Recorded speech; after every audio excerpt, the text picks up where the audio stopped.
मुरली अमृत की धारा है धारा, जो देती दुखों से किनारा।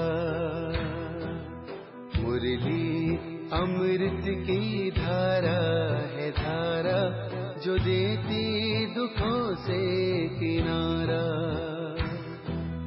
भूले जीवन में हो जाए शिव बाबा मुरली में समझाए। भूले जीवन में हो जाए शिव बाबा। ओम शांति। आज की तारीख है 15 अगस्त 2023 के बाबा के साकार महावाक्य। मीठे बच्चे बाग का बिंदी स्वरूप है, उसे यथार्थ पहचान कर याद करो, यही समझदारी है। बाबा ने प्रश्न पूछा, बेहद की दृष्टि से स्वप्न का अर्थ क्या है? इस संसार को सब प्रभुत्व संसार क्यों कहा गया है?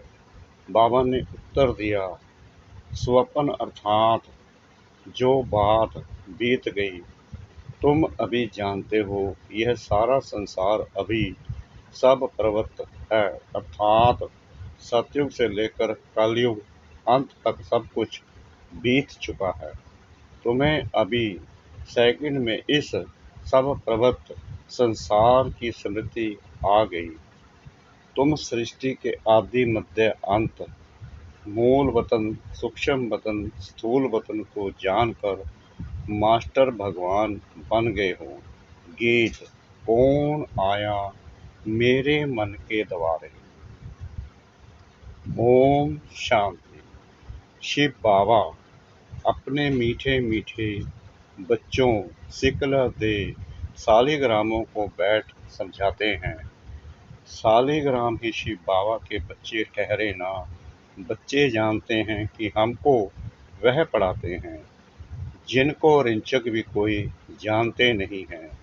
शिव के मंदिर में जाते हैं, परंतु वहाँ तो इतना बड़ा शिवलिंग देखते हैं, यह थोड़ी समझते हैं कि हमारा बाबा बिंदी है।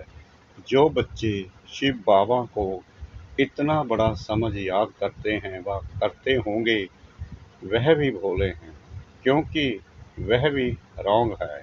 बाप समझाते हैं कि मैं बिंदी हूँ। अब बिंदी को कोई क्या समझ सके? भल कोई कहते हैं अखंड ज्योति स्वरूप है, फलाना है, परंतु नहीं, वह है बिंदी। उनको याद करना बड़ा मुश्किल है, घड़ी घड़ी भूल जाते हैं। भक्ति मार्ग में आदत पड़ी हुई है शिवलिंग पर फूल चढ़ाने व पूजा करने की, तो वह याद रहता है, परंतु यह घड़ी घड़ी भूल जाते हैं कि हमारा बाबा बिंदी रूप है। सारे ड्रामा में उनका जो पार्ट है वह बजाते हैं। बिंदी की बैठ महिमा करेंगे क्या कि सुख का सागर है, शांति का सागर है। कितना छोटा बिंदी रूप है। बच्चे पूछते हैं, किसको ध्यान में रखे? इन बातों को तो समझदार ही समझ सके, नहीं तो वही शिव का लिंग याद आ जाता है। श्री कृष्ण तो अच्छी रीति बुद्धि में बैठ सकता है, यह तो है बिंदी। गीत में भी कहते हैं कि याद करो तो याद न आए, फिर वह सूरत कैसी है, यह भी वंडरफुल है। इतनी छोटी बिंदी है, ज्ञान का डांस करते हैं। कहा जाता है यह स्वप्नों का संसार है, बीती हुई बात को स्वप्न कहा जाता है। सब प्रवृत्त संसार जो बीत गया है, वह तुम्हारी बुद्धि में आता है। सारा ब्रह्मांड, मूल वतन, सूक्ष्म वतन, सतयुग, त्रेता, द्वापर, सारा स्वप्न हो गया। जो पास्ट हो जाता है वह स्वप्न हो गया। अब कलयुग का भी अंत है, यह सब प्रवृत्त संसार हुआ ना। वह हद के स्वप्न आते हैं, तुमको बेहद का बुद्धि में आता है। सूर्यवंशी, चंद्रवंशी भी सब स्वप्न हो गया। इसको कहा जाता है स्वप्नों का संसार। इतना राज और कोई नहीं जानते सिवाय तुम बच्चों के। सतयुग में कितने अथाह सुख थे, वह सब पास्ट हो गए। अभी तुम बच्चों की बुद्धि में आदि मध्य अंत का पूरा ज्ञान है। एक बाप की ही याद रहनी चाहिए। बाप जो समझाते हैं और कोई समझा न सके। तुम्हारी बुद्धि में स्वप्नों का संसार है, यह पास्ट हो गया। बुद्धि जानती है ना, तुमको ऊपर से लेकर सारी नॉलेज बुद्धि में है, आदि से अंत तक की। तुम अब त्रिकालदर्शी त्रिलोकीनाथ बन गए हो। त्रिलोकीनाथ बनने से तुम जैसे भगवान हो जाते हो। भगवान बैठ तुमको शिक्षा देते हैं। सेकंड में स्वप्न आता है ना, तो सेकंड में तुमको सारा याद आना चाहिए। बीज और झाड़, बाबा भी कहते हैं आदि मध्य अंत का मेरे पास ज्ञान है। इसलिए ही मुझे ज्ञान का सागर नॉलेजफुल जानी जाननहार कहते हैं। जानते हैं हरेक की अवस्था ऐसी ही रहेगी। एक एक की अवस्था को हम क्या बैठ जानेंगे। जो अवस्था कल पहले थी उस अवस्था में है, सो तो तुम भी जानते हो। पुरुषार्थ कराने के लिए कहते हैं अच्छी रीति पुरुषार्थ करो। अभी तुमको सदर्शन चक्रधारी बनना है। तुम जानते हो यह पास्ट हो गया है। ऐसे देवताएं राज्य करते थे, फिर आकर राज्य करेंगे। पास्ट प्रेजेंट फ्यूचर यह याद करते रहेंगे। उनको ही सब दर्शन चक्कर कहा जाता है। शिवलिंग को याद करने में तो हीरे हुए हैं। तो समझते हैं कि बाबा ज्योतिर्लिंगम है।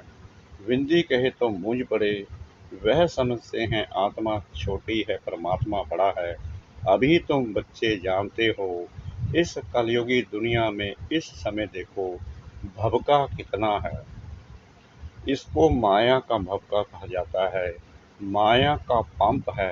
कहते हैं ना, अभी दुनिया कितनी अच्छी बन गई है।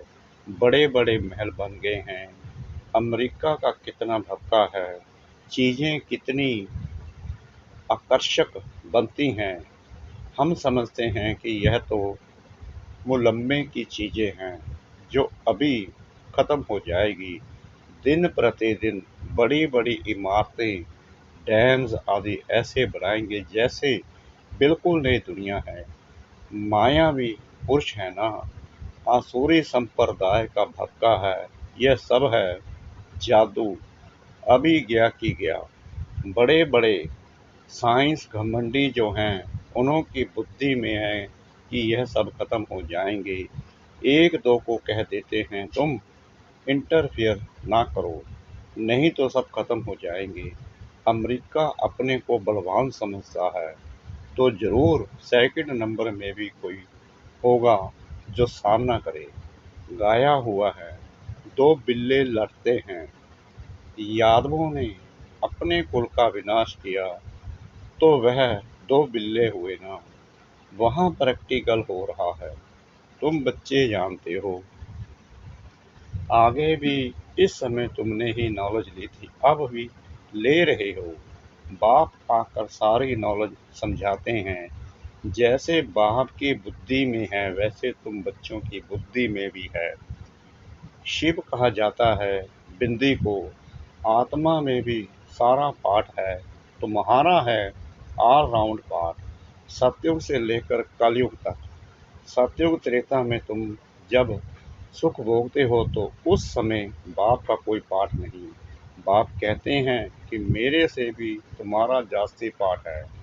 तुम सुख में रहते हो तो मैं निर्वाण धाम में हूँ, मेरा कोई पाठ ही नहीं।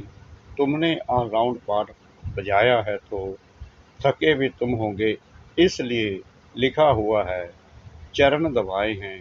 बाप कहते हैं बच्चे तुम थक गए होंगे, तुमने आधा कर भक्ति की, दर दर धक्के खाए हैं। भक्ति मार्ग में भटकते भटकते तुम थक जाते हो। फिर बाप आकर उजूरा देते हैं, पुजारी से पूज्य बना देते हैं। तुम जानते हो हम सो पूज्य थे फिर पुजारी बने हैं। ऐसे नहीं कि परमात्मा आपे ही पूज्य आपे ही पुजारी नहीं, हम ही बनते हैं। भारत ही अविनाशी खंड गाया जाता है। भारत है शिव बाबा की जन्मभूमि। जन्मभूमि पर ही मनुष्य कुर्बान होते हैं। कांग्रेसियों ने भी देखो कितना माथा मारा जन्मभूमि के लिए,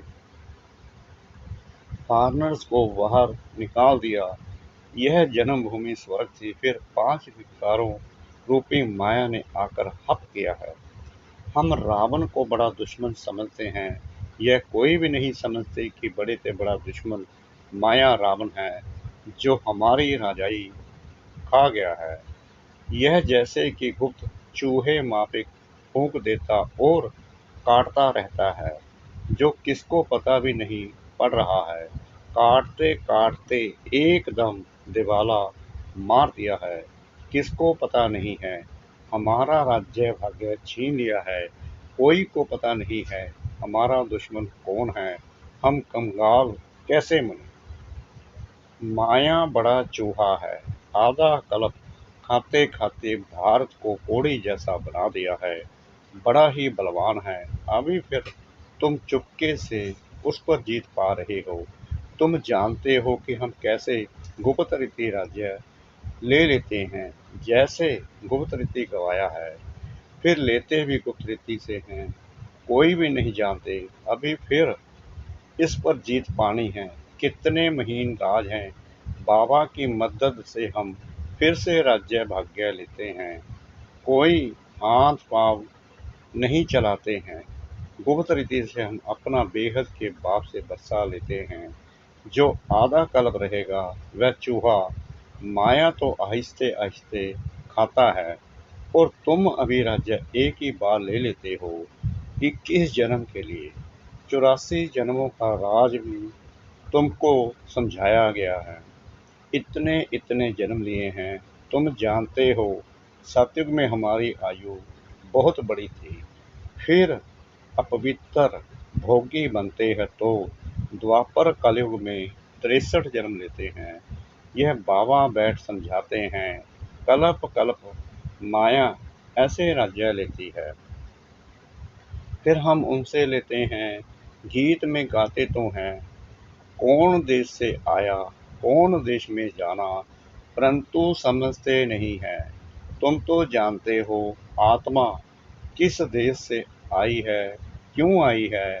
सारा चक्कर बुद्धि में है, सारे ड्रामा में हीरो हीरोइन पार्ट है शिव बाबा का। शिव बाबा के साथ पार्टधारी कौन कौन है। पहले पहले जन्म देते हैं ब्रह्मा विष्णु शंकर को, फिर तुम बच्चों को। तुम बाप के साथ मददगार ठहरे, बाप अपना पाठ बजाकर अपने धाम चले जाते हैं, और तुम मददगारों को भी साथ में मुक्ति धाम में ले जाते हैं। तुम मुक्ति धाम जाकर फिर जीवन मुक्ति में चले जाएंगे। कितना अच्छी रीति बुद्धि में रखना चाहिए। तो यह है सपनों का संसार जो बीत गया। तुम जानते हो कि सत्युग त्रेता में देवी देवताएं रहते थे, अभी नहीं है।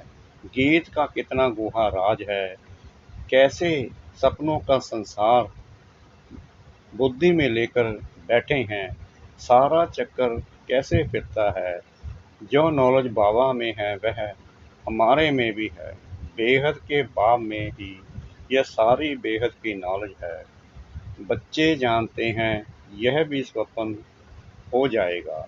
यह बड़ी समझने और समझाने की बातें हैं। सतयुग त्रेता में यह बातें किसकी बुद्धि में होती नहीं, गुहा पॉइंट्स मिलती रहती है। बुद्धि में सारा चक्कर रहना चाहिए।